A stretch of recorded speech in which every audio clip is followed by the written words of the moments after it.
নমস্কার বন্ধুরা, কালনার 108টি শিব মন্দির দর্শনের পর আমরা চলে এলাম তার ঠিক উল্টো দিকে অবস্থিত বর্ধমান রাজবাড়িতে। রাজবাড়ির পরিসরটি বেশ বড়। এটি তখনকার নাট্যমঞ্চ। ভেতরে ক্যামেরা অ্যালাউ নেই, লুকিয়ে ভিডিও করেছি। ভেতরে 5টা শিবের মন্দির, লালজির মন্দির ও কৃষ্ণচন্দ্রজির মন্দির আছে। মন্দিরগুলো 1751 থেকে 55 খ্রিস্টাব্দে নির্মিত। মন্দিরের দেয়ালের গায়ে পোড়ামাটির অলঙ্করণ দেখা যায়।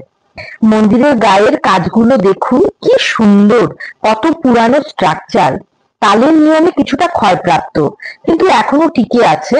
দেখলাম রাজার পালকি, লালজি মন্দির, রাজার কামান। ভালো লেগেছে রাজবাড়িটি দেখে। ভেতরটা পরিষ্কার পরিচ্ছন্ন। আপনারা চেষ্টা করবেন আসতে। আর আমার ভিডিওটা ভালো লাগলে লাইক, শেয়ার ও কমেন্ট করতে ভুলবেন না। আর চ্যানেলটাকে অবশ্যই সাবস্ক্রাইব করবেন। ধন্যবাদ।